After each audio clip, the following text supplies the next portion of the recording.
Halo saudara-saudari yang dikasihi Tuhan. Selamat datang kembali di channel ini. Pernahkah kamu bertanya di dalam hati, apakah saya diterima Tuhan karena rajin beribadah dan melakukan ritual, atau karena iman saya kepadanya? Pertanyaan ini sangat penting, karena banyak orang salah paham tentang hubungan antara iman dan ritual dalam Alkitab. Hari ini, kita akan menjawabnya secara tuntas dengan dasar firman Tuhan. Pertanyaan mendasar kita hari ini adalah, apakah seseorang berkenan kepada Allah karena iman atau karena melakukan ritual agama? Alkitab menjawab dengan sangat jelas. Tanpa iman, tidak mungkin orang berkenan kepada Allah. Ibrani 11 ayat 6. Jadi, dasarnya adalah iman, bukan ritual.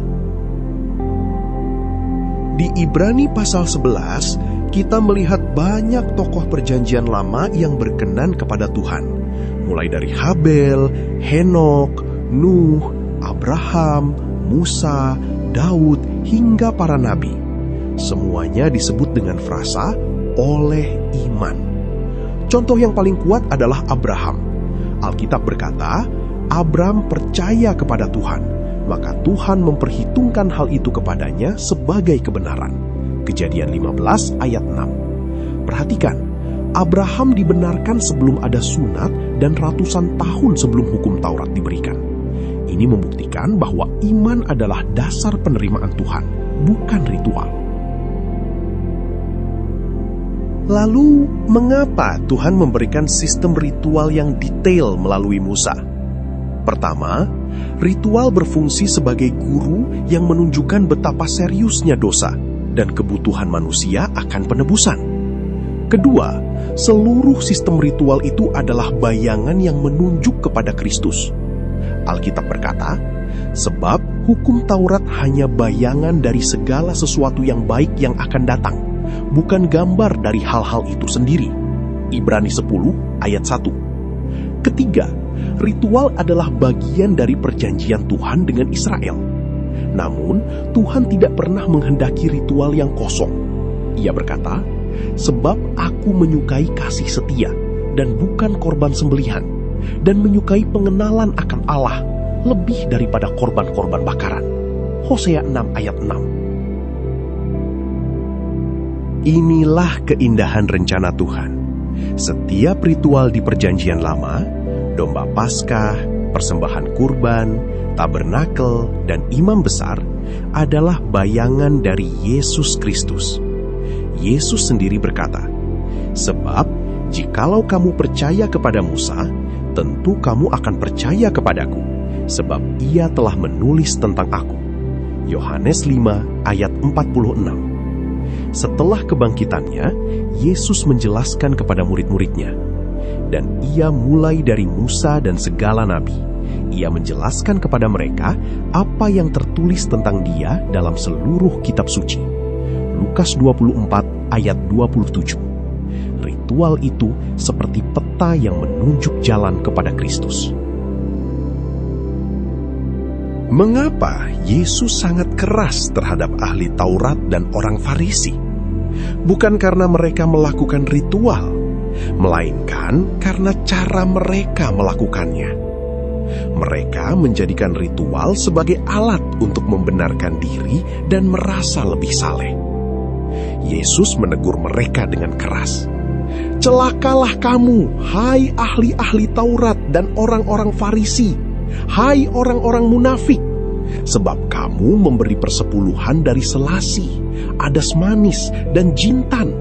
Tetapi yang terpenting dalam hukum Taurat kamu abaikan, yaitu keadilan dan belas kasihan dan kesetiaan.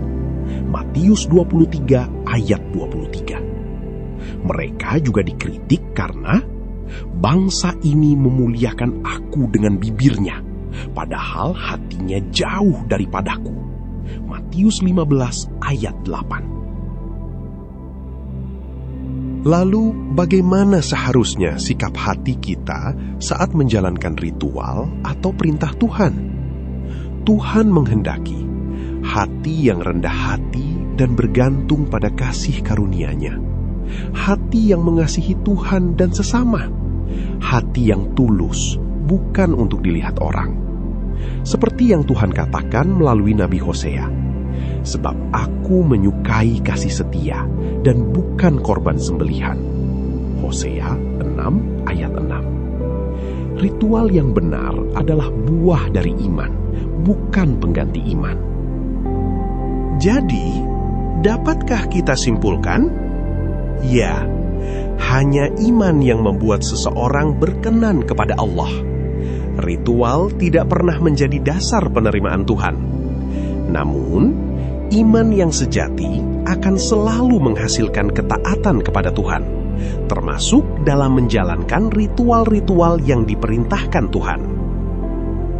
Lalu, apa saja perintah Tuhan yang masih perlu kita lakukan di Perjanjian Baru? Berikut yang diajarkan Alkitab. 1. Baptisan. Perintah Yesus, karena itu pergilah, jadikanlah semua bangsa muridku, dan baptislah mereka. Matius 28 ayat 19. 2. Perjamuan kudus, untuk mengingat kematian Kristus. Lakukanlah ini untuk mengingat aku. Pertama Korintus 11 ayat 24 dan 25. 3. Doa secara pribadi dan bersama. 4. Puasa dengan hati yang benar.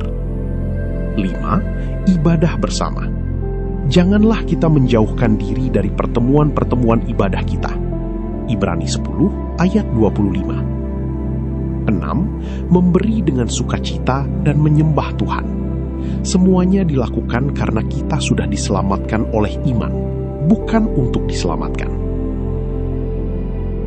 Saudara-saudari yang dikasihi Tuhan, ritual tanpa iman adalah sia-sia.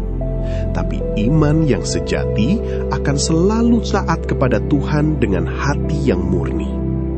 Mari kita periksa hati kita hari ini.